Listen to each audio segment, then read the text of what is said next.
Bonsoir, peuple de Dieu. Bienvenue dans votre émission « Il est écrit ». Ce soir, dans cette émission, nous allons continuer à développer notre série d'enseignements sur les 7 caractéristiques de l'aigle. On l'a vu depuis que nous avons commencé, on a vu diverses caractéristiques de l'aigle. Et ce soir, nous allons parler particulièrement du temps. Savoir discerner le temps et comprendre dans quel temps nous sommes. Il est très important de comprendre dans la vie de tout chrétien, de tout enfant de Dieu, pour être béni, le temps est un facteur très important pour l'homme dans tout ce que nous faisons ici-bas. Et c'est important de comprendre le temps dans lequel nous sommes, dans lequel vous êtes, pour comprendre ce que Dieu attend de vous, ce que Dieu veut accomplir dans votre vie, et aussi de comprendre aussi si c'est le temps de la promesse ou pas. Alors, je vous invite à prendre vos Bibles, à prendre vos blocs-notes, vos cahiers, vos stylos, et ensemble, nous allons partager la parole de Dieu. Mais avant cela, nous allons juste rendre grâce au Seigneur et nous allons plonger nos regards dans la loi parfaite de Dieu. Père, je bénis ton nom à cet instant. Je te rends gloire pour ce moment, pour ta parole qui est merveilleuse. Ouvre-nous, Seigneur, les yeux pour que nous puissions contempler les merveilles de ta loi. Car ta loi est pure. Ta parole, Seigneur, ô Dieu, nous donne l'intelligence de connaître le véritable et de discerner les temps dans lesquels nous sommes. Seigneur, je prie que toutes les personnes, à cet instant, qui regarderont et qui regardent cette émission, soient impactées par ta puissance et que ta parole affecte leur esprit, leurs émotions, leurs sentiments, leur être, afin que l'être et le mouvement, le vouloir et le faire et tout ce qu'ils accompliront soit, Seigneur, influencé par ta puissance, par ta parole et par ton esprit, car ta parole, Seigneur, est le fondement ainsi que le soutien de nos vies. Que ton nom soit béni, donne le discernement à chaque personne, ô Dieu de gloire. À toi l'honneur et la gloire, ainsi je te prie. Amen. Alors, nous allons parler du timing, la notion du timing. Nous allons parler du temps ce soir dans cette émission. Il est écrit. Vous savez, votre émission, il est écrit, c'est l'émission qui vous emmène dans les profondeurs de la parole de Dieu. Et bien sûr, vous pouvez envoyer vos questions via le chat au niveau du site www.oetv.fr, car cette émission, à cette heure-ci même, est diffusée sur le site OETV, sur la page Facebook OETV, sur la page YouTube OETV et aussi sur la box Orao. Voilà, et incessamment sous peu, bientôt, vous aurez votre émission, il est écrit, dans la chaîne OETV, qui sera disponible sur la Freebox dans quelques mois courant de cette année 2019. Et continuez à répandre la bonne nouvelle autour de vous. Continuez à parler d'OETV. Continuez de parler, de répandre cette émission, il est écrit, autour de vous pour que le maximum de personnes soient impactées par la puissance de Dieu. Voilà, n'hésitez pas, le chat est ouvert aussi. Posez toutes vos questions en ligne et on ne manquera pas de répondre à vos questions. Alors, je vous disais, le thème de ce soir, c'est le temps. L'aigle est un animal particulier. Lorsque nous lisons la Bible, il y a 2 animaux particulièrement qui attirent notre attention. 2 animaux par lesquels Dieu est symbolisé. Alors, avant de commencer cette série d'enseignements, j'avais fait une introduction en disant Dieu est un animal. Et c'est vrai que ça choquait beaucoup d'âmes sensibles et cela me témoigne que je pense dans certaines émissions, nous mettrons des pictogrammes où ça sera indiqué la tranche ou la catégorie d'âge des personnes qui sont éventuellement susceptibles de regarder certaines émissions d'Il est écrit. Et Dieu est un animal, mais vous devez comprendre que cela a une valeur allégorique. Et dans la Bible, il y a 2 animaux. Bien sûr, il y a plusieurs animaux. Dieu est représenté par plusieurs animaux. Il est représenté par l'hippopotame, comment s'appelle, de Job, par exemple. Il est représenté par la colombe. Il est représenté, donc ces 2 animaux particulièrement sont le lion et puis l'aigle. Le lion qui symbolise la domination, la force, la puissance, le règne, l'autorité. Et l'aigle qui symbolise l'omniscience de Dieu. Vous voyez, L'aigle symbolise la vision.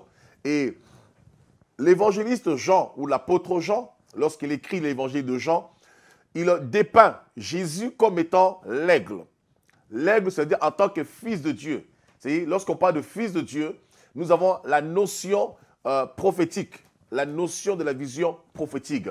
Et l'aigle, effectivement, comme nous l'avons vu précédemment, à travers les caractéristiques de l'aigle, notamment la vision, l'aigle a une vision qui est perçante, une vision qui peut aller au-delà de 4 km, voire 5 km. Et à cette distance, l'aigle peut percevoir de façon distincte, sans confusion et précise au millimètre près l'objectif. L'objectif ou la cible qu'il veut atteindre. Et on a vu aussi que l'aigle a la faculté de voir à 360 degrés, d'avoir une vision panoramique. Et ça, c'est la vision des prophètes. Ils ont une vision panoramique. Ils ont la vision des choses passées, des choses présentes et des choses à venir. Nous avons l'exemple, par exemple, de l'apôtre Jean, lui-même qui dépeint Jésus comme étant l'aigle. Lorsqu'il va écrire le livre de la Révélation d'Apocalypse, il nous parle des choses qui remontent, qui datent de l'éternité. Vous voyez, lorsque nous parle, par exemple, d'Apocalypse 12, on nous parle de la guerre qu'il y a eu au ciel. La guerre qu'il y a eu au ciel, ça remonte du temps éternel. Vous voyez, ça ne remonte pas du chronos. Ça remonte depuis l'éternité. Ça traverse les âges. Parce que Jésus-Christ est le mystère caché de tous les âges. Et lorsque nous parlons des âges, nous parlons aussi des temps. Les âges ont été disséqués en temps. Vous voyez, Dieu a scindé, a disséqué, il a scindé les âges en temps pour que l'homme puisse saisir son mystère. L'homme puisse saisir en fait sa pensée, sa volonté. Alors nous aurons peut-être le temps de parler une autre fois à travers d'autres émissions des divers âges, hein, des temps pour un peu comprendre qu'est-ce que Dieu a voulu communiquer à l'homme à chaque âge. Alors, Jean, il remonte le temps avec la vision prophétique. Il parle des choses antérieures, il parle des choses présentes, il parle des choses à venir. Vous voyez un petit peu, ça c'est la vision de l'aigle. Vous voyez, c'est la notion prophétique. Et la particularité de l'aigle, puisque le thème de ce soir c'est le temps, l'aigle est un animal qui est patient. Il n'est pas patient juste par plaisir parce qu'il aime être patient parce que ça lui fait plaisir. L'aigle est un animal qui a la notion du temps. C'est-à-dire, c'est un animal qui ne fait pas les choses comme tout le monde. Qui ne fait pas les choses parce que les gens font telle chose, ils le font. Ce n'est pas un animal qui suit la tendance. Ce n'est pas un animal qui suit la mode. Ce n'est pas un animal qui suit tout le monde, voyez. Et l'aigle, c'est un animal, en fait, qui ne vole pas comme tous les oiseaux. On a vu la dernière fois que l'aigle aime l'excellence. Et dans son excellence, c'est un animal en fait qui se positionne très haut et qui place son nid sur les falaises, au sommet des montagnes. Et son nid a la capacité de loger en fait un être humain, une personne, un adulte, même 2 enfants, un grand adulte. Voyez? Et l'aigle, au-delà du fait de voler, mais il ne cherche pas à voler simplement. Voyez? Parce que tous les animaux volent. Tous les animaux ont des ailes. L'aigle aussi a des ailes. Mais l'aigle a une capacité de voler plus haut que tous les animaux. Or, pour pouvoir voler plus haut que tous les animaux, il doit impérativement dépendre du temps. Si l'aigle ne dépend pas du temps, il ne pourra pas en fait surpasser tous les animaux. Il ne pourra pas voler en fait au-delà des limites de tous les animaux. C'est-à-dire, quand tous les animaux en fait sont limités au niveau du vol, c'est comme les avions. Il y a des avions qui volent à 1000 pieds, 2000 pieds, 3000 pieds. Et des avions supersoniques qui vont au-delà, voyez, à la vitesse du son, qui montent au-delà, voyez un petit peu. Et c'est pareil au niveau de l'aigle. Vous avez les autres oiseaux, tous les oiseaux qui volent, bien sûr. Mais malheureusement, il y a un moment, ces oiseaux, lorsqu'ils volent, ils sont limités. Mais l'aigle, dans son envol, il n'est pas limité. Parce qu'il peut atteindre en fait des altitudes, des hauteurs que tous les animaux ne peuvent pas atteindre. Mais pour pouvoir atteindre cette hauteur, cette altitude, pour pouvoir atteindre en fait un envol plus haut, voyez, plus haut que tous les animaux, il se doit impérativement de dépendre du temps. Il attend. C'est-à-dire pendant que tous les animaux volent, lorsque tous les animaux sortent en balade, tous les animaux migratoires volent, l'aigle ne vole pas. Il reste perché sur un arbre. Il reste assis. Il reste à sa place. Alors qu'il a la faculté de voler. Il peut voler comme tous les animaux. Mais il a compris quelque chose. Il n'a pas été créé simplement pour voler comme tout le monde. Vous voyez, c'est ce que la Bible nous déclare. Lorsque la Bible dit « Ne vous conformez pas au siècle présent », ça veut dire en fait, en tant qu'enfant de Dieu, on ne peut pas vivre comme tout le monde. Nous sommes dans un monde où tout le monde doit être tout le monde. Tout le monde doit faire les choses comme tout le monde. Tout le monde doit vivre comme tout le monde. Et malheureusement, beaucoup d'enfants de Dieu qui sont chrétiens, qui sont des aiglons, parce que Dieu dit, je vous ai transporté comme des aiglons sur mes ailes d'aigle dans Deutéronome. Alors, beaucoup de chrétiens font les choses comme tout le monde. Ils veulent imiter les païens. Ils veulent imiter les mondains. Ils veulent imiter les choses de ce monde. Tout ça pourquoi? Parce qu'ils n'ont pas compris leur identité. Ils n'ont pas compris qui ils sont. Voilà pourquoi, malheureusement, ils ne sont pas dans le timing de Dieu. Ils ne sont pas dans le temps de Dieu et ils se brûlent les ailes. Ils se cassent les ailes et ils sont aigris. Ils sont tristes. Ils sont abattus. Ils sont découragés. Ils sont affaiblis et d'autres finissent par abandonner la foi parce que malheureusement, ils accumulent que problème sur problème, souci sur souci. Pourquoi? Parce qu'ils n'ont pas discerné le temps ou les temps dans lesquels ils sont. Et ça, c'est un vrai problème. Lorsque tous les animaux sont en train de voler, en train de s'épanouir, en train de se réjouir, l'aigle ne vole pas. Pourtant, il a la capacité de voler comme tous les animaux. Mais il a compris quelque chose, il n'a pas été créé pour voler comme tous les animaux. Lui, il a été créé pour voler dans les hauteurs. Et c'est pourquoi Deutéronome 28 nous dit, Dieu a fait de nous la tête. La tête veut dire celui qui est au-dessus. Voyez? Le mot tête en grec veut dire képhal, qui veut dire chef, qui veut dire celui qui coordonne, celui qui ordonne, qui coordonne, celui qui anime, celui qui se distingue, celui qui donne l'orientation. Donc l'aigle a compris qu'il a été créé pour être dans les hauteurs et non pour être au même niveau que tout le monde. C'est pourquoi la Bible dit dans 1 Pierre 2,9, vous au contraire de qui? Au contraire des païens, au contraire des satanistes, au contraire de ceux qui n'ont pas Dieu, au contraire de tous ceux qui ne prient pas. Dans 1 Pierre 2,9, la Bible dit, vous au contraire, vous êtes une race à part. Lorsqu'on parle de race, on parle de nation, on parle de peuple, on parle de semence. Donc Dieu nous fait comprendre que nous ne sommes pas en fait comme tout le monde. Donc parce que tu n'es pas comme tout le monde, tu n'es pas appelé à faire les choses comme tout le monde. Tu n'es pas appelé à vivre comme tout le monde. C'est très important de comprendre cela. Si vous faites les choses comme tout le monde, vous allez vous casser la figure. Parce que le temps de l'autre n'est pas forcément ton temps. Dieu te bénira, mais il te bénira en son temps. Et voilà pourquoi c'est important de comprendre le temps dans lequel tu es, le temps dans lequel tu te trouves. Alors qu'est-ce qui fait l'aigle? L'aigle, il reste perché sur, comment ça s'appelle, un arbre. Où il reste assis, posé. Il attend parce qu'à l'intérieur de lui-même, dans son organisme, il a un thermomètre. Et ce thermomètre permet en fait, comment ça s'appelle, de gérer sa température. Lorsque sa température intérieure en fait atteint un certain degré, ça lui envoie un signal pour dire maintenant tu peux décoller plus haut. Et tant qu'il n'a pas atteint ce degré dans son organisme, l'aigle ne vole pas. Parce qu'il sait qu'il y a un moment, il sera limité. S'il veut monter, il ne pourra pas monter. Pourquoi? Parce que sa température intérieure n'a pas encore atteint ce degré. Et nous sommes pareils, nous avons une température intérieure. Notre température intérieure, c'est le Saint-Esprit. Et le Saint-Esprit rend témoignage à notre esprit que maintenant c'est le temps. Le Saint-Esprit rend témoignage à notre esprit. Maintenant, c'est le temps de la faveur. C'est le temps de la grâce. C'est le temps de la visitation. Et beaucoup de chrétiens ne comprennent pas. Ils sont prêts à faire les choses. Ils sont dans l'empressement. Et voilà pourquoi beaucoup échouent. C'est pourquoi Dieu dit dans Ésaïe 30, au verset 1, « Malheur à vous, peuple rebelle, qui prenez des résolutions, des engagements, sans me consulter. » Voilà pourquoi beaucoup échouent, parce qu'ils n'ont pas le discernement. Ils ne comprennent pas le temps et la saison dans lequel ils sont. Alors, nous allons prendre la parole de Dieu. Nous sommes dans Matthieu, chapitre 16. Nous allons lire la parole de Dieu. Matthieu, chapitre 16.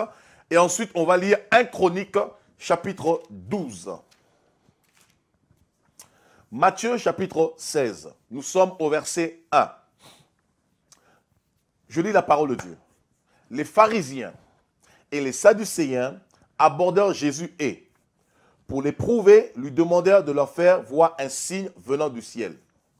Jésus leur répondit, le soir, vous dites il fera beau, car le ciel est rouge. Et le matin, il y aura de l'orage aujourd'hui, car le ciel est d'un rouge sombre. Vous savez discerner l'aspect du ciel, et vous ne pouvez discerner les signes des temps. Voilà qu'est-ce que Jésus dit ici. Il dit, il reproche les pharisiens, les scribes, les docteurs de la loi qui étaient là. C'est des personnes qui symbolisent les chrétiens que nous sommes, les enfants de Dieu que nous sommes, qui avons la Bible sous nos aisselles, des grosses Bibles, avec de grosses pochettes, mais qui ne la comprennent pas. Nous sommes des enfants de Dieu qui parlent de Dieu matin, midi, soir. Le Saint-Esprit m'a parlé, j'ai eu une vision, Dieu m'a dit ceci, Dieu m'a dit cela. Mais dépourvus de discernement pour comprendre les signes des temps. Jésus ne parle pas du temps, il parle des temps. Parce que dans la vie d'une personne, il y a plusieurs temps. Il y a plusieurs saisons. Dans un temps, il y a plusieurs temps. La vie d'un homme, la vie d'une femme est fractionnée par plusieurs temps. Et à chaque temps, il y a quelque chose qui convient pour ta vie. C'est pourquoi, lorsque nous allons toujours dans Matthieu, je vais lire ça rapidement. Lorsque nous allons dans Matthieu 24, verset 45, Dieu dit, « Quel est donc le serviteur fidèle et prudent que son maître a établi sur ces gens pour leur donner de la nourriture au temps convenable. » Donc, il y a un temps convenable dans la vie de chaque personne. Donc, il y a plusieurs temps dans la vie d'une personne. Ça veut dire quoi? De ta naissance jusqu'à ta mort, c'est un temps. C'est le temps imparti sur la terre.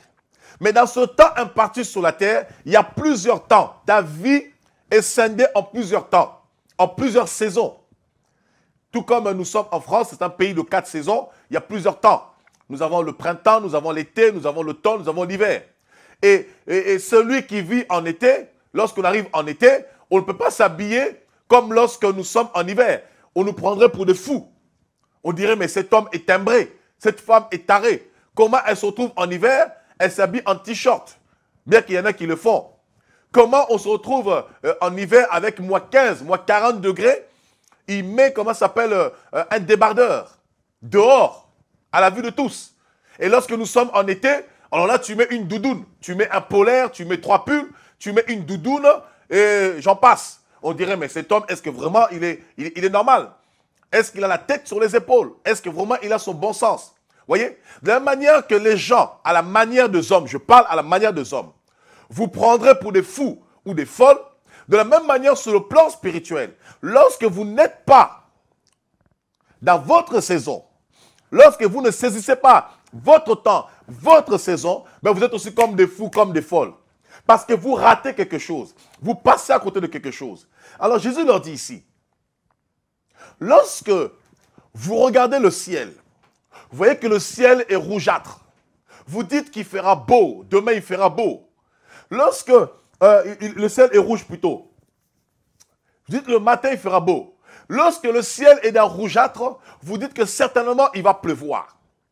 Et Jésus leur dit, vous arrivez à discerner l'aspect du ciel, le ciel atmosphérique. Le ciel atmosphérique, c'est l'univers des hommes. Vous voyez? Jésus ne parle même pas encore de choses spirituelles. Il dit, vous arrivez, il ne reproche pas du fait qu'ils comprennent le ciel atmosphérique, parce que ça, tout le monde peut le comprendre. Il n'y a pas besoin d'être chrétien pour comprendre que là, c'est l'hiver, là, c'est l'été. À moins d'être possédé. Là, c'est encore une autre discussion. Où il faut être interné à Villejuif, à un hôpital psychiatrique. Alors, il leur dit, vous comprenez l'aspect du temps, vous discernez l'aspect du ciel. Le ciel atmosphérique, le ciel des hommes qui nous environnent, dont tout le monde peut toucher. C'est comme la sphère où tous les oiseaux volent. Vous voyez? Ça fait normal que tous les oiseaux volent. Parce que tout oiseau a été créé pour voler. Mais tout oiseau n'est pas tout oiseau. Parmi les oiseaux, il y a une distinction. Notamment, nous parlons de l'aigle. Donc, le ciel atmosphérique, vous arrivez à discerner quand il va pleuvoir. Vous arrivez à discerner quand il va faire chaud. Vous arrivez à discerner quand il y aura de l'orage. Mais Jésus leur dit, vous ne savez pas discerner les signes des temps. Voyez? Les signes, ce sont des indices que Dieu donne. Ça veut dire à chaque temps, il y a des indices que Dieu donne pour comprendre, là c'est mon temps. Là c'est le temps de Dieu. Pour comprendre ce que Dieu veut accomplir. Et lorsqu'on parle du temps ici, Jésus nous fait comprendre, il y a plusieurs temps. Ça veut dire, il y a le temps atmosphérique, le temps de l'homme, qui est condensé dans ce qu'on appelle le chronos, ce qui donne chronologie. Hein? Le chronos en grec, ce qui donne en fait la chronologie en français ou la durée du temps. Mais en dehors de la durée du temps, il y a un autre temps qui est au-delà du temps atmosphérique, c'est ce qu'on appelle le kairos, le temps de Dieu, le temps imparti par Dieu. Il y a le chronos qui est le temps de l'homme, le temps humain, où l'homme fait ses affaires, il va à ses occupations, il n'a pas besoin de consulter Dieu. Il n'a pas besoin de connaître la volonté de Dieu.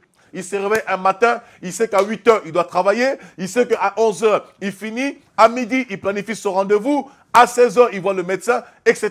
Ça, c'est le temps que l'homme gère, le temps imparti à l'homme. Et ça, Jésus n'est pas contre, puisqu'il leur dit, vous savez discerner l'aspect du ciel. Ça, c'est le premier ciel. Mais Jésus pousse la réflexion plus loin. Il dit, vous ne savez discerner les signes des temps. Ça veut dire que dans la vie d'une personne, il y a plusieurs temps. Et l'aigle arrive à discerner le temps dans lequel il est. Pour comprendre que tant que son temps n'est pas arrivé, il ne peut pas prendre son envol. Et beaucoup de chrétiens, ils prient dans les églises. Ils y vont matin, midi, soir. Ils sont abonnés, ils sont membres. Ils ont la carte de fidélité. Mais ils ne comprennent pas le temps de Dieu pour leur vie. Ils ne comprennent pas la saison de Dieu pour leur vie. Voilà pourquoi beaucoup sont misérables. Voilà pourquoi beaucoup servent Dieu, mais ils ne percent pas. Ils servent Dieu, ils n'excellent pas. Ils servent Dieu, mais malheureusement, ils n'atteignent pas ce que Dieu veut qu'ils soient. Ils servent Dieu, mais il y a des carences, il y a des lacunes. Mais pourtant, ils aiment Dieu. Ils sont passionnés pour Dieu, mais c'est le discernement. Voilà pourquoi la Bible dit dans Proverbe 29, 18, sans la révélation, le peuple est sans frein. Mais heureux s'il observe la loi. Allons dans 2 Corinthiens chapitre 6. Je vais étayer ce que je suis en train de dire. 2 Corinthiens chapitre 6. Je vais dire à quelqu'un à cet instant, vous qui me suivez, il y a un temps pour votre vie. Il y a un temps où Dieu va agir. Il y a un temps, vous qui attendez une bénédiction, quelque chose de la part du Seigneur. Vous avez l'impression que le temps passe, mais vous ne rentrez pas dans la bénédiction. Vous avez l'impression que les autres oiseaux, vos amis de classe, vos amis d'école, vos amis, vos collègues au travail, vos familles, même ceux qui ne prient pas, vous avez l'impression que ces personnes sont en train de voler. Ils réussissent plus que vous. Ils avancent. Ils excellent. Et vous avez l'impression que vous n'avancez point. Vous avez l'impression que votre vie est bloquée. C'est comme si vous êtes en train de stagner. Non, mon ami, tu ne stagnes pas. Dieu est en train de te préparer. Dieu attend que ta température atteigne son apogée. Et lorsque ta température atteindra son apogée, c'est alors que tu vas voler. Mais la différence, c'est que tu ne voleras pas comme tes collègues. Tu ne voleras pas comme tes amis. Tu ne voleras pas comme les membres de ta famille. Mais tu voleras à la hauteur de Dieu. Et c'est alors que Dieu va te distinguer. C'est comme Malachie 3,18 nous dit, nous verrons la différence entre ceux qui servent Dieu et ceux qui ne servent pas Dieu. La différence, elle est où? Ce n'est pas le fait d'avoir des voitures, d'avoir un mari, une femme et des enfants. Tout le monde peut l'avoir. La différence, c'est que Dieu te propulsera à un niveau où il ne pourra jamais atteindre. C'est ça la différence. Mais pour cela, il faut attendre le temps de Dieu, le timing de Dieu, être dans le timing de Dieu. Si tu es avant le temps de Dieu, il y aura un problème. Dieu n'est jamais en retard, il n'est jamais en avance, il est toujours dans le temps. Pourquoi? Ecclésiaste 3,11 nous dit, Dieu fait chaque chose belle en son temps. Donc tout ce que Dieu fait en son temps, c'est beau. Ça ne peut jamais échouer. Ça ne peut que réussir. Ça ne peut que triompher. Ça ne peut qu'exceller. 2 Corinthiens chapitre 6, verset 1.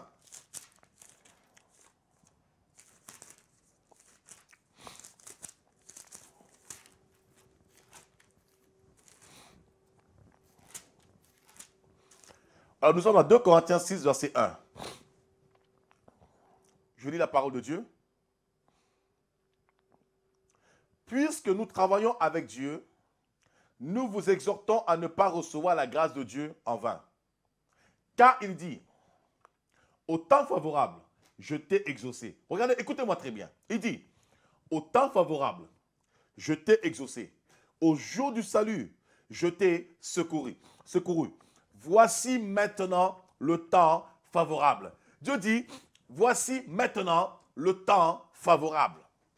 La Bible nous dit ici, étant ouvrier avec Dieu, on ne doit pas prendre en vain la grâce de Dieu. Nous devons de considérer la grâce de Dieu. C'est-à-dire quoi? C'est-à-dire en fait que la grâce que Dieu nous a faite, elle est la source de notre salut. La grâce nous enseigne à vivre dans la piété, dans le siècle présent, selon Tite 2:11. Et nous devons considérer, maintenir cette grâce. La vie de Dieu qui est en nous, elle est très importante. Parce que dans cette vie-là, au temps marqué par Dieu, tout ce qui est rattaché à la vie de Dieu se manifestera. Parce que Jésus a dit, je suis venu pour que mes brebis aient la vie et qu'elles aient la vie en abondance. Donc tout ce qui est rattaché à ta bénédiction, tout ce qui est rattaché à ton mariage, tout ce qui est rattaché à ton travail, à ton succès, à ta guérison, à ta délivrance, à ta restauration, se trouve dans la vie de Dieu, dans l'abondance de Dieu. Donc par conséquent, vous devez en fait demeurer dans la grâce. Comme l'aigle. Tu demeures dans la grâce, dans ta position. Tu es stable, tu attends. Jusqu'à ce que la température atteigne justement sa température maximale. Et c'est alors Dieu dit ici, car il est dit, au temps favorable, je t'ai exaucé. Il dit, au temps favorable, je t'ai exaucé, et au jour du salut, je t'ai secouru. Il y a le jour du salut et il y a le temps favorable. Le temps favorable ici, ce n'est plus le temps, c'est-à-dire le chronos, le temps de l'homme, mais le temps favorable ici, c'est le temps de Dieu, qu'on emploie dans le grec qui veut dire le kairos. Le kairos, ça veut dire en fait véritablement, avant que tu sois né, avant que tu sois conçu, Dieu avait fixé un objectif pour ta vie. Dieu avait un plan pour ta vie. Voilà pourquoi dans Jérémie 29:11, il dit, je connais les projets que j'ai formés sur vous, projets de paix et non de malheur, afin que vous ayez un avenir et de l'espérance. Donc les projets que Dieu a formés pour toi, c'est dans l'avenir que cela s'accomplira. Mais dans l'avenir, pour que ça s'accomplisse, il faut que cela atteigne un temps. Donc dans le kairos, le temps de Dieu, le temps d'éternité, c'est-à-dire dans l'éternité, avant que tu sois né, avant que tu sois créé, un peu comme Adam. Avant que Dieu crée Adam, la Bible déclare que pendant 6 jours, Dieu a créé le jardin, il a créé l'environnement, préparé l'environnement d'Adam. Lorsque les choses sont arrivées à maturité, il va concevoir Adam pour qu'il puisse jouir de tout ce qu'il avait mis en sa faveur. Donc avant que tu sois né, avant que tu sois conçu, Dieu déjà avait fixé des projets pour toi. Dieu avait préparé ton mariage. Dieu savait déjà qu'à tel moment, tu allais rencontrer telle femme, que tu aurais tel enfant. Dieu sait à quel moment tu rentreras dans le ministère. Dieu sait à quel moment tu auras tel problème. Il sait aussi à quel moment il apportera la délivrance. Donc toutes ces choses étaient déjà préparées en amont. Mais dans le kairos, vous avez un deuxième temps. Le temps qu'on appelle le Héion. Le Héion maintenant, c'est le temps favorable. Ça veut dire le temps de l'accomplissement. Et ce temps de l'accomplissement, en fait, vient maintenant influencer et se manifester dans le chronos. Parce que vous devez comprendre que la vie de l'homme, en fait, est, comment ça s'appelle, influencée par le temps. L'homme vit par rapport au temps imparti, le temps qu'il est imparti, par rapport au chronos, les jours qui se suivent, les journées de 24 heures. Mais nous, en tant qu'enfants de Dieu, en tant que chrétiens, nous ne sommes pas influencés par le chronos, le temps de l'homme. Parce que regardez bien, dans le temps du chronos, le temps de l'homme, les gens te diront, oh mais tu as 30 ans, tu n'es pas encore marié, tu ressembles à une vieille femme, mais tu es fatigué, l'horloge biologique te réclame, tu n'auras plus d'enfants, quand tu auras 35 ans, ça sera la ménopause, quand tu auras 40 ans, ça sera difficile d'accoucher. Et oh mes amis, et comment Sarah notre mère a-t-elle fait? Comment Abraham notre père a-t-il fait, étant vieilli de corps? La Bible déclare que d'un homme usé de corps, d'un corps vieux, usé, un corps qui ne tient plus debout. Lorsqu'on dit un corps usé, c'est une manière de dire qu'il ne peut plus se mettre en érection pour pouvoir concevoir. Mais de cet homme est sortie une génération. De cet homme, Abraham, usé de corps, est sorti le Messie. D'où nous sommes sortis. L'horloge biologique, le chronos. Les gens te diront dans le chronos, oh, c'est pas possible. Depuis le temps que tu pries, ta vie ne change pas. Depuis le temps que tu pries, tu es toujours malade. Depuis le temps que tu pries, tu n'as pas de travail. Depuis le temps que tu pries, tu n'évolues pas plus que ça. Ça, c'est le chronos. Mais ta vie ne dépend pas du chronos, du temps humain. Ta vie dépend du kairos et du éon. Le kairos, c'est ce que Dieu a dit dans ta vie. Et la Bible nous dit, dans 2 Corinthiens 1, verset 20, toutes les promesses de Dieu sont le oui et le amen. Tout ce que Dieu a déclaré pour ta vie, c'est oui et amen. Cela s'accomplira et ça s'accomplira certainement. Lorsque Dieu parle à Habakkuk, il dit Habakkuk, oh Habakkuk, reste fidèle au niveau de la tour. Ne bouge pas, ne change pas, car si la prophétie tarde, elle s'accomplira certainement. Oh, tu peux avoir l'impression que les choses tardent. Non! Ne sois pas pressé. Ne précipite pas la bénédiction. Ne précipite pas les choses. Prends le temps. Si Dieu prend le temps pour te bénir, c'est parce qu'il veut te préparer. Il veut te former. C'est parce qu'il veut te préparer pour le mariage. Il veut te préparer pour l'élévation. Il veut te préparer à être directeur. Pour ne pas que la bénédiction devienne une occasion de chute pour toi. Mais beaucoup forcent les choses. Lorsque tu anticipes le temps de Dieu, tu vas tomber.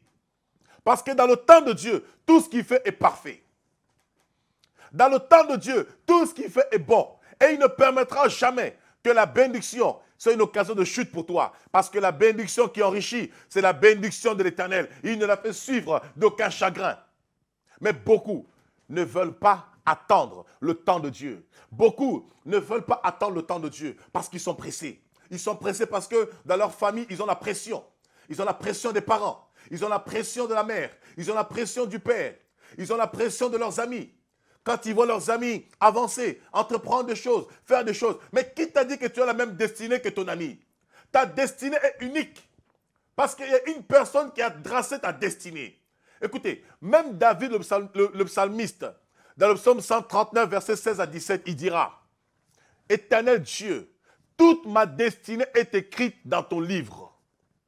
Car tu connais quand je me lève, tu sais quand je me couche, parce que toute ma vie, ma destinée est écrite dans ton livre. Ta destinée n'appartient pas à un homme, ça appartient à Dieu.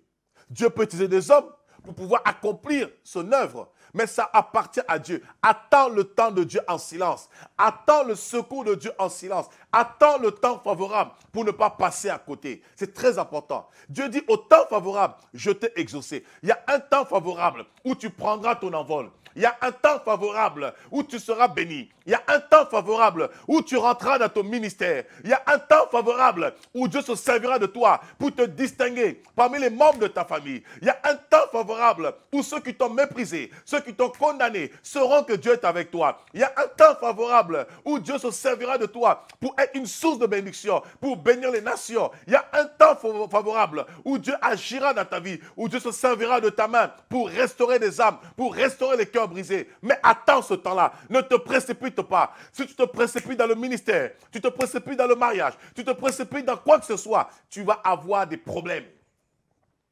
Et cela ne sera pas la faute de Dieu. Et beaucoup accusent Dieu. Mais Dieu n'est pas la cause de ton problème. Dieu n'est pas la cause de ta souffrance. La cause de ta souffrance vient de toi-même parce que tu n'as pas saisi le temps. Le temps dans lequel tu es. Est-ce que le temps dans lequel je suis, est-ce un temps favorable? Nous connaissons l'histoire d'Abraham. J'ai cité Abraham. Dieu a dit à Abraham, va dans un pays que je te montrerai. Je ferai de toi une multitude de nations. Il dit ta postérité sera aussi grande que le sable de la terre. C'est Dieu qui a fait la promesse. Et la Bible dit, dans 2 Timothée, chapitre 2, au verset 12, celui qui a fait la promesse, il est fidèle. Dieu ne peut pas se renier. Dieu est fidèle. Ce qu'il promet, il a le pouvoir de l'accomplir. D'autant plus qu'il peut faire au-delà de ce que nous le lui demandons. Il peut largement faire au-delà. Mais Abraham, à cause de la pression de sa femme Sarah, parce que Sarah lui mettait la pression. Oh Abraham, tu commences à vieillir. Dieu t'a parlé, mais tu n'auras pas la promesse. Elle va lui dire, va avec ma servante. Abraham partira avec Agar, mais ce n'était pas le temps de Dieu. Dieu avait promis. Vous voyez, vous pouvez avoir les choses selon vous-même, mais est-ce que c'est le temps de Dieu? Est-ce que Dieu approuve cela? Lorsque Dieu a appelé Abraham, Dieu a dit à Abraham, je ferai de toi une grande nation.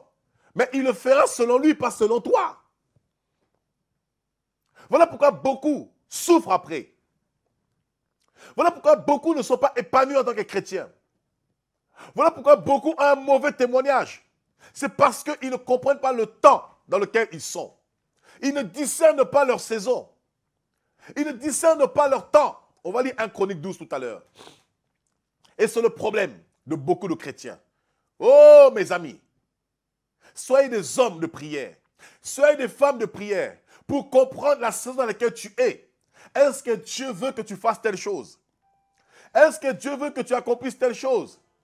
La saison dans laquelle tu es. Est-ce que Dieu veut que tu atteignes telle chose? C'est important de consulter Dieu pour ne pas passer à côté. C'est important de consulter Dieu pour ne pas justement s'égarer. C'est très important, mes amis. Sinon, vous ferez naufrage. L'apôtre Paul dit, rachetez le temps.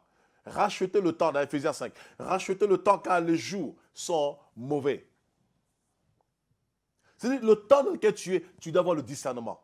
À la fois par rapport à ta bénédiction, par rapport aux promesses de Dieu, par rapport à la faveur de Dieu, et aussi par rapport aux signes de la fin des temps.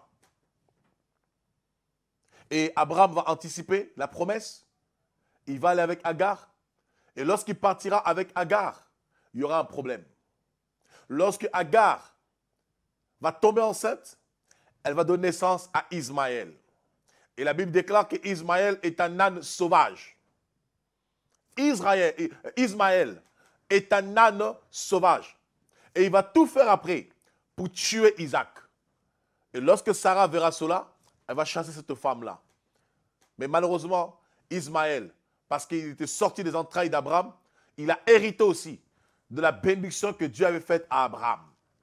Il est devenu une grande nation et ça produit aujourd'hui ce qu'on appelle le terrorisme et tout ce qui s'ensuit. Non pas par les personnes, mais par la religion qui vient d'Ismaël. Vous voyez un petit peu les conséquences.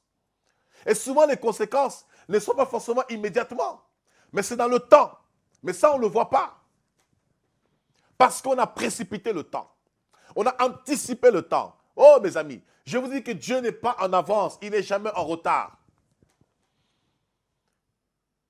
Et lorsque le Hélion arrive, le Hélion vient impacter le chronos, le temps favorable, le Hélion. C'est alors que Dieu agit. Et lorsque le temps favorable arrive, Dieu envoie un ange. Oh, dans la ville qu'on appelle Bethléem, pour annoncer que le Messie doit naître. Écoutez, dans Galates chapitre 4, je vais vous montrer quelque chose. Dans Genèse 3, la Bible nous dit, lorsque la femme va pécher, l'homme et la femme, dans Genèse 3, 15, Dieu fait la promesse que dans la suite de temps, Dieu enverra en fait la postérité de la femme qui écrasera la tête du serpent.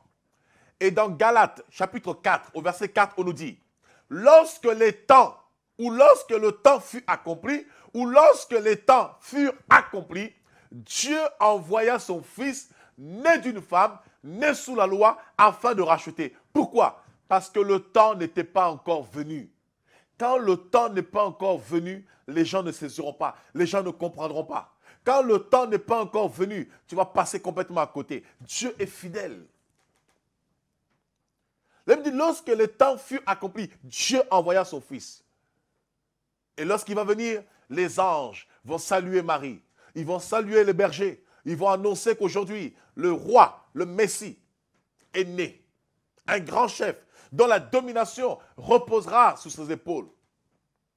Oh, je vais dire à quelqu'un, Dieu veut que la domination repose sous tes épaules. Dieu veut te faire triompher. Dieu veut que tu règnes. Dieu veut que tu domines. Dieu veut te distinguer. Dieu veut faire de toi une personne hors pair. Dieu veut faire de toi une femme de distinction. Dieu veut faire de toi un homme spécial, un homme de valeur. Mais tu dois comprendre et saisir le temps de Dieu. Tu dois avoir le discernement pour ne pas te précipiter, pour comprendre le temps de Dieu. C'est très, très important. Allons dans 1 Chronique 12, avant de finir. Nous sommes dans le livre de Chroniques, 1 Chronique 12, chapitre 12. On nous parle de l'histoire de la bataille de David. 1 Chronique, chapitre 12.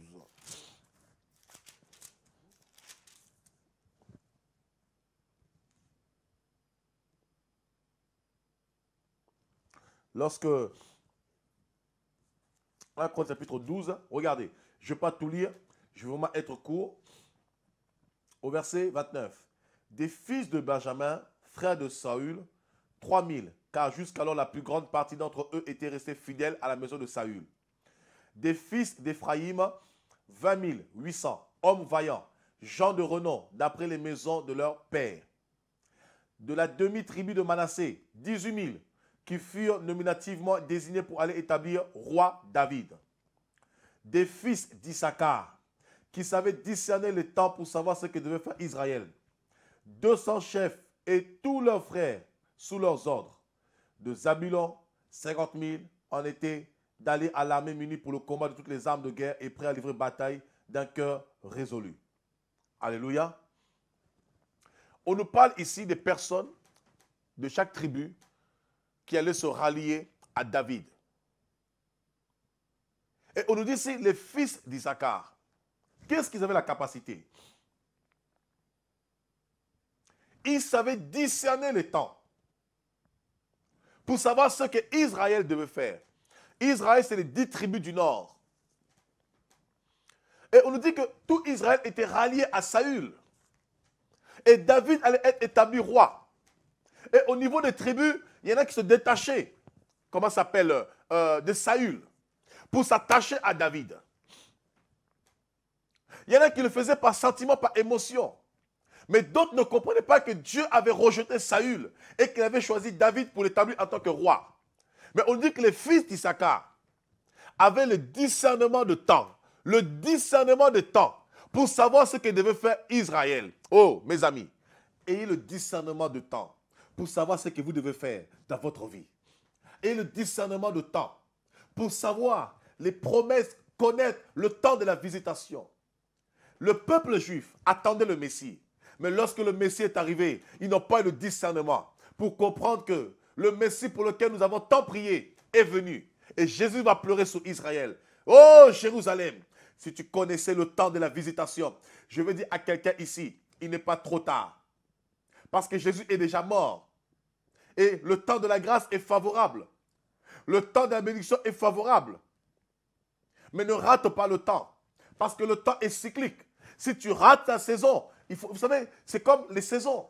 Si vous ratez l'été, l'été ne revient pas le mois d'après, le trimestre d'après. Il faut attendre l'année d'après pour retrouver la saison d'été. Vous savez, quand vous ratez votre saison, vous allez ramer, vous allez souffrir, vous allez trimer, vous allez peiner comme pas possible, jusqu'à ce que la nouvelle saison revienne. Et des fois, ça peut prendre 1 année, 2 ans, 3 ans, 4 ans. C'est pourquoi, soyez attentifs à l'esprit. C'est pourquoi la Bible déclare que ceux qui ont des oreilles pour entendre, entendent ce que l'esprit dit à l'église. Oh, bien-aimés, faites comme Ésaïe. Ayez les oreilles ouvertes pour écouter, comme écoute un disciple, pour discerner le temps dans lequel je suis, la saison dans laquelle je suis. Est-ce que c'est le temps favorable? Est-ce que c'est le moment où je dois me lever? Je vais vous raconter des histoires, une histoire dans la Bible. Je vais finir par cette histoire. Nous sommes dans le livre de 2 Samuel. Je vais finir par cette histoire qui est tellement merveilleuse. Et j'aime beaucoup cette histoire. On nous parle de 2 hommes. On nous parle de Coush et de Achimaat. Regardez quelque chose. 2 Samuel, chapitre 18, verset 19. Achimaat, fils de Tchadok, dit: laisse-moi courir et porter au roi la bonne nouvelle que l'Éternel lui a rendu justice en le délivrant de la main de ses ennemis. Joab lui dit: ce n'est pas toi qui dois porter aujourd'hui les nouvelles, C'était un temps. Il dit, ce n'est pas toi qui dois apporter aujourd'hui les nouvelles. Il dit à Achimaat, aujourd'hui, par rapport au temps dans lequel nous sommes, ce n'est pas à toi d'apporter la nouvelle. Pourtant, Achimaat a reçu l'information. Mais ce n'est pas parce que tu connais quelque chose que tu dois le faire. Ce n'est pas parce que tu as la capacité de faire quelque chose que ça veut dire que tu dois le faire maintenant. Si ce n'est pas le temps, oh, tu vas te mordre les doigts et tu vas te casser les dents. Et les dents physiques et spirituelles. Verset 20. Joab lui dit, ce n'est pas toi qui dois porter aujourd'hui les nouvelles. Tu les porteras un autre jour. Mais non, aujourd'hui, puisque le fils du roi est mort. Et Joab dit à Coushi, va et annonce au roi ce que tu as vu. Coushi se prosterna devant Joab et courut. Achimaat, fils de Shadok, dit encore à Joab, quoi qu'il arrive, laisse-moi courir après Coushi. Et Joab dit, pourquoi veux-tu courir, mon fils? Ce n'est pas un message qui te sera profitable. Ça veut dire que tu peux savoir quelque chose, mais le temps n'est pas profitable. Le temps n'est pas favorable. Eh oui, tu peux savoir conduire à 15 ans, mais on ne te laissera jamais conduire parce qu'il faut avoir le permis à l'âge de 18 ans. Mais pourtant, tu sais conduire, on t'a appris à conduire, tu sais conduire, mais tant que tu n'as pas 18 ans, tu n'es pas habilité à conduire une voiture. Le temps n'est pas favorable, mais pourtant, tu sais conduire. Joab dit, au verset 23, quoi qu'il arrive, je veux courir, reprit Achimaat. Et Joab lui dit, cours Achimaat. Achimaat courut par le chemin de la plaine et il dévança Coushi. David était assis entre les deux portes. La sentinelle alla sur le toit de la porte vers la muraille. Elle leva les yeux et regarda. Et voici un homme courait tout seul. La sentinelle cria et avertit le roi. Le roi dit, s'il est seul, il apporte de nouvelles. Vous voyez, s'il est seul, il apporte des nouvelles. Et cet homme arrivait toujours plus près. La sentinelle vit un autre homme qui courait. Elle cria au portier, voici un homme qui court tout seul. Le roi dit, il apporte aussi des nouvelles. La sentinelle dit, la manière de courir du premier me paraît celle de Achimaat, fils de Tchadok. Et le roi dit, c'est un homme de bien et il apporte de bonnes nouvelles. Vous voyez, même le roi reconnaît que Achimaat est un homme de bien qui apporte de bonnes nouvelles. Mais sauf qu'à ce moment-là, ce n'était pas à lui d'être là. Écoutez, s'il y a un moment où Dieu n'agit pas dans ta vie, ça ne veut pas dire que tu as péché. Ça ne veut pas dire que tu es mauvais. Ça ne veut pas dire que tu n'es pas quelqu'un de bien. Mais c'est parce qu'en ce moment, ce n'est pas favorable pour toi. Il faut attendre. Ah, mon Dieu. Regardez la suite. Nous sommes au verset 28. Achimaat cria et il dit au roi, tout va bien. Il se prosterna devant le roi, la face contre terre, et dit, béni soit l'Éternel ton Dieu qui t'a livré, qui a livré les hommes qui levaient la main contre le roi, mon Seigneur. Le roi dit, le jeune Absalom est-il en bonne santé? Achimaat répondit, j'ai aperçu un grand tumulte au moment où Joab envoie le serviteur du roi, et moi ton serviteur, mais je ne sais ce que c'était. Et le roi dit, mets-toi là de côté.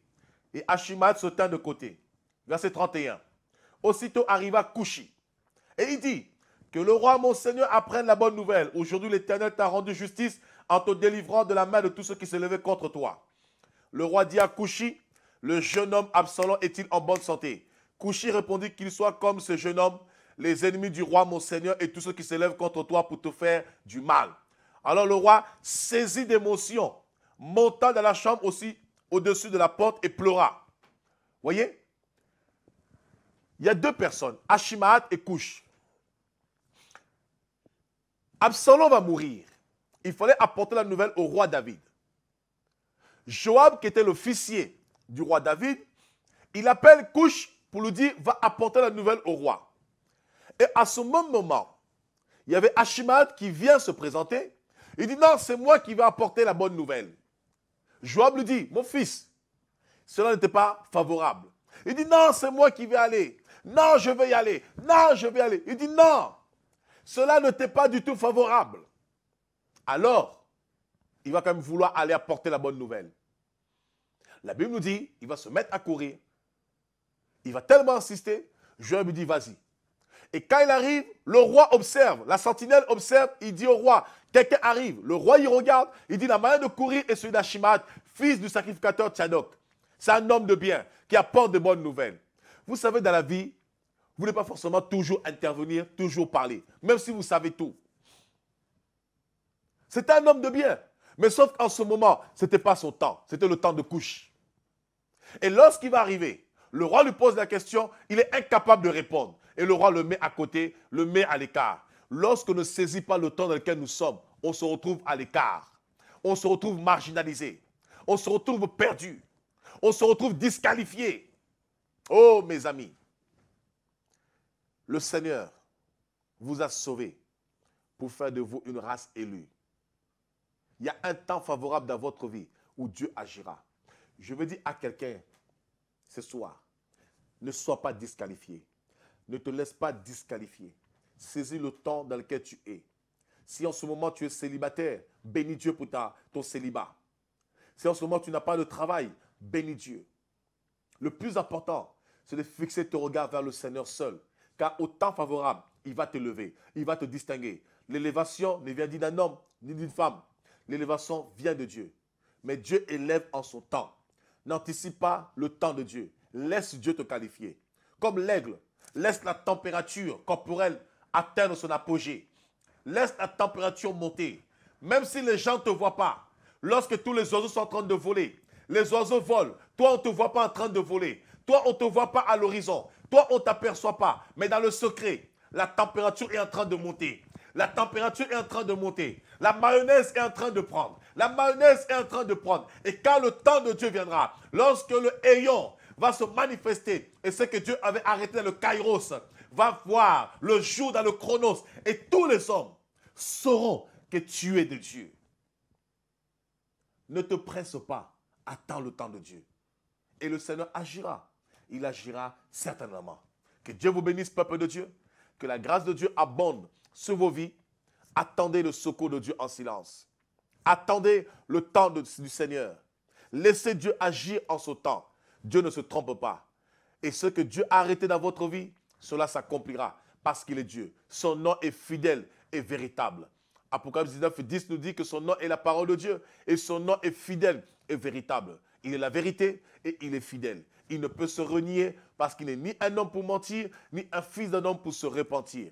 Ce qu'il a arrêté, il l'accomplira. Ce que sa bouche dit, cela se manifestera. Que Dieu vous bénisse. Attendez votre saison, attendez votre temps. N'enviez pas celui qui est à côté de vous, n'enviez pas celui qui est autour de vous. Je vais vous partager un témoignage. Vous savez, lorsque je me suis marié, j'avais 22 ans et demi quand je me suis marié. Et à cette époque où je me suis marié, plusieurs personnes voulaient se marier. Beaucoup de jeunes étaient là, voulaient se marier. Beaucoup se sont fiancés et beaucoup se sont mariés. Mais malheureusement, je n'ai pas la prétention de dire que je suis le seul mariage qui a perduré, mais je peux compter avec une seule main, les mariages qui ont tenu, ou au pire, ça ne dépassera pas mes deux mains. Beaucoup se sont arrêtés dans les fiançailles. Ça finit en queue de poisson. Beaucoup se sont mariés et ils ont divorcé. Pourquoi? Parce qu'ils se sont dit, eux se sont mariés jeunes, on peut se marier aussi jeune.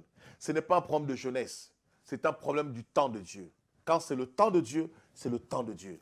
Et le temps de Dieu ne dépend pas de l'âge. Je vous ai dit, l'élévation ne vient ni d'un homme, ni de l'Orient, ni de l'Occident. L'élévation vient de Dieu. Quand c'est le timing de Dieu, quand c'est le temps de Dieu, il nous prépare, il nous équipe. Et je me souviens encore, on était le couple, mon épouse et moi, nous étions le couple le plus jeune à l'époque à se marier. Et tout le monde criait aux abois, ils vont divorcer, ils vont se séparer, ils sont immatures. Mais gloire soit rendue à Dieu. Parce que 16 ans après, nous sommes encore là. Et jusqu'à la mort, et jusqu'à dans l'éternité. Persévérez. Le Seigneur accomplira son œuvre dans vos vies. Que Dieu vous bénisse. C'était votre serviteur, votre frère, l'apôtre Steve Kunda. Et je nous invite tous à nous retrouver pour une prochaine émission d'Il est écrit.